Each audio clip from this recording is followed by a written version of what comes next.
On ne le dira jamais assez. La sécurité est l'affaire de tout le monde. Fidèle à sa mission lui reconnue par l'État congolais, la police nationale congolaise vient de mettre la main sur 20 présumés criminels, parmi lesquels 2 éléments en uniforme égarés. 2 mineurs ainsi que 2 receleurs sont tombés dans le filet de la PNC. En Ituri, ces fauteurs à nos troubles ont été présentés ce mardi au gouverneur militaire de l'Ituri par le commissaire provincial de la PNC, le commissaire divisionnaire Ngoï Sengelwa Kiyo. Le premier groupe est composé de 12 voleurs qualifiés, avec comme chef de bande Lassé Mbaya Ngwen, qui héberge chez lui 8 voleurs, dont la plupart sont des mineurs d'âge. Tout en félicitant cette action de la police, le gouverneur et commandant des opérations militaires en Ituri, le lieutenant-général Luboyanka Johnny, attend de la justice de sanctions exemplaires. Je demande qu'on punisse ces éléments-là avec la plus grande rigueur. Quant aux mineurs, je pense qu'ils ont plus à faire que d'adhérer à une association de malfaiteurs. Donc ils méritent aussi un encadrement. Cette action de la police est saluée par le propriétaire de biens volés et retrouvés. Il continue avec les services qu'ils sont en train de rendre à la population. On m'a toujours dit que la police ne travaille pas bien, mais aujourd'hui j'ai vécu ce que les gens ne m'ont jamais dit. J'en suis très content. Et je dis merci pour notre gouverneur. Et j'en suis très content pour tous les éléments qui ont aidé pour qu'aujourd'hui nous pouvons trouver nos biens.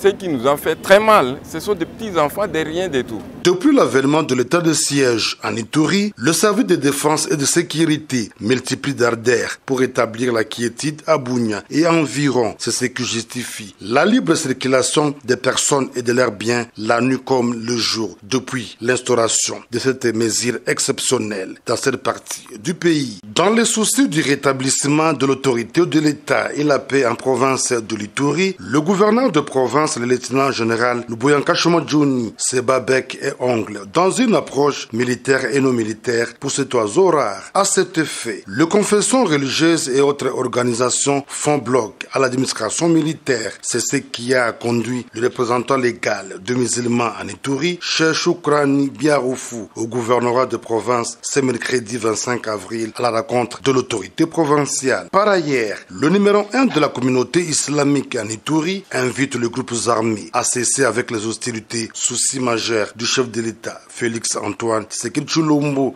Comme vous savez, l'islam veut dire la paix et la tolérance.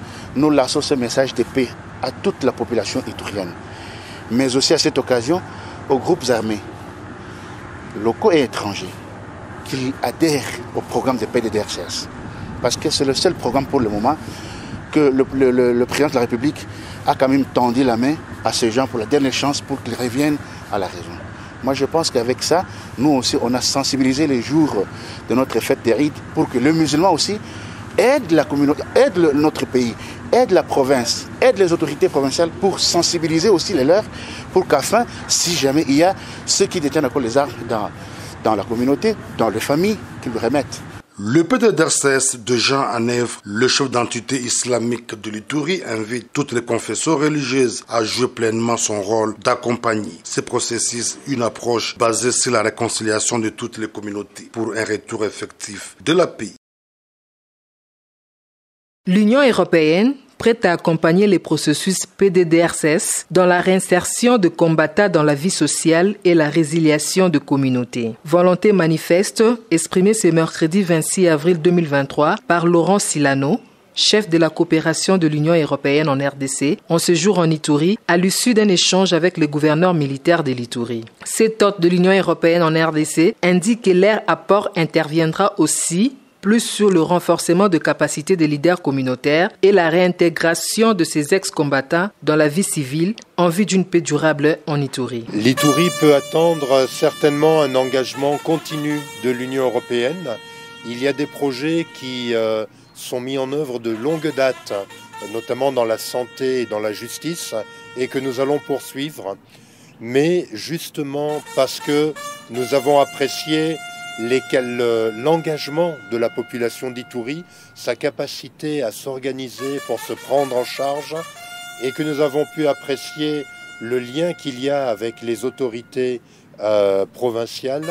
Nous voulons ouvrir d'autres chantiers, notamment dans le domaine de l'éducation, dans le domaine de la défense, dans le domaine de la police, pour pouvoir compléter nos appuis. Et donc je dirais poursuivre là où nous étions, compléter de façon à pouvoir tirer parti du dynamisme et des bonnes relations qu'il y a entre les Itouriens et leurs autorités. Il faut ici rappeler qu'au lancement de ce processus de désarmement à Diango, une centaine de miliciens Codeco et Chinyakilima avaient répondu présents. Pour l'heure, l'Ituri marque ce pas le plus considérable vers une paix durable tant recherchée grâce à la stratégie militaire et non militaire mise en place par l'administration militaire sous le commandement du lieutenant-général Luboyanka Chamadjoni dans l'objectif d'accomplir la mission lui dévolue par le président de la République, Félix-Antoine Tshisekedi Tshilombo. La paix et la liberté, deux moitiés inséparables mises sur la balance en cette journée mondiale de la liberté de la presse en province de l'Ituri à travers le thème provincial « La presse pour la paix ». Une approche qui apporterait mieux à l'Ituri, une province secouée par une spirale de violence depuis des décennies, explique le directeur du collectif des radios communautaires et des proximités de l'Ituri, Korakopi en sigle. Vous savez très bien que l'Ituri est une province depuis plus ou moins 5 ans se bat contre l'insécurité qui est en train de ruiner tout ce que l'Ituri a de plus cher. Quand bien même il y a un thème mondial et qui est aussi un thème au niveau du pays, en Ituri, nous allons célébrer cette journée mondiale de la liberté de la presse sous le thème « La presse pour la paix ».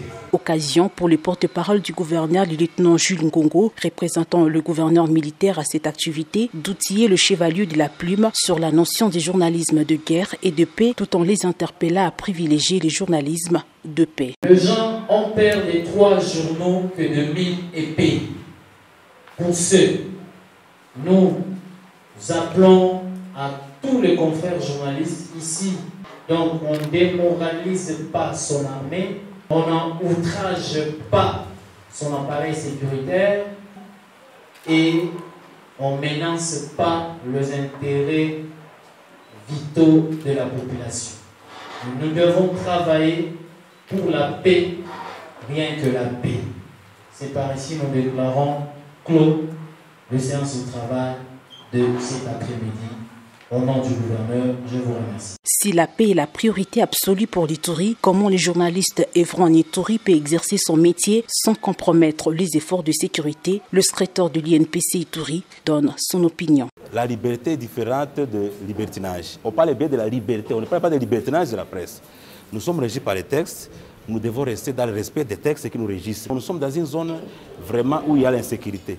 Avant de placer un mot, il faut d'abord savoir est-ce que ces mots, si je les place aujourd'hui, ça ne peut pas remettre à cause les différentes démarches entreprises dans le cadre de consolidation de la paix. Dire sans nuire, montrer sans choquer, dénoncer sans condamner et informer sans décourager, tels sont les principes sur lesquels les journalistes œuvrant en province de l'Ituri devra sans pesature pour construire l'édifice de la paix tant recherché dans cette partie de la République démocratique du Congo, surtout en cette période du changement des narratifs prônés par la loi Mouyaya. Après la stabilisation et la sécurisation de certains territoires de la province de l'Ituri par l'administration militaire, place à présent au développement. Convaincu de conditions sécuritaires favorables instaurées par les autorités provinciales, un homme d'affaires américain, John Anthony de Hopkins, décide d'investir en Ituri dans le secteur de l'éducation afin d'accompagner la vision du chef de l'État, Félix-Antoine Tshisekedi Tshilombo, dans la gratuité de l'enseignement primaire. Cette bonne nouvelle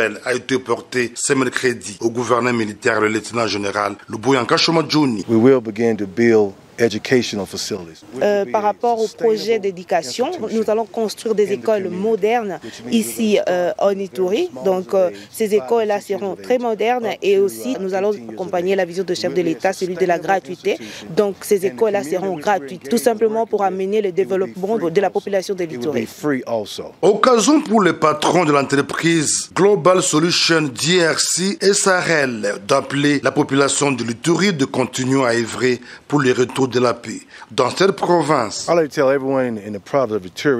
Le message important que je peux lancer à la population de l'Ituri est que le meilleur est à venir maintenant. Nous devons garder l'espoir, nous devons nous dire que c'est possible, ensemble nous allons le faire. Nous allons regagner la sécurité au sein de l'Ituri et aussi la paix, c'est le plus important. Donc le meilleur est à venir. Et aussi Dieu est avec Ituri.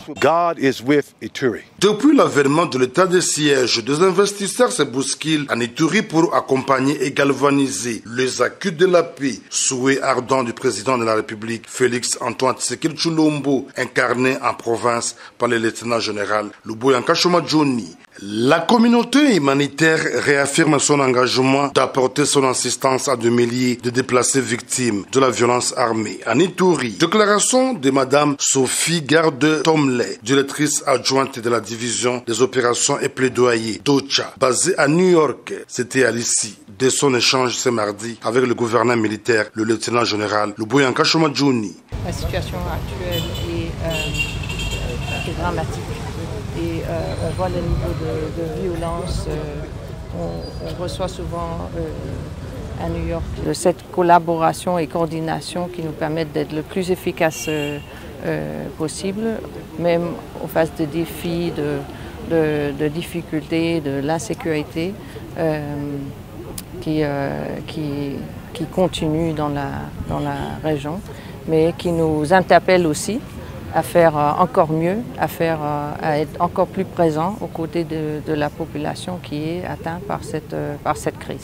Ces hauts fonctionnaires de cette agence du système des Nations Unies s'est dit satisfaite de l'implication de l'administration militaire à cette période exceptionnelle en faveur du travail des humanitaires et la collaboration à l'appui pour la paix.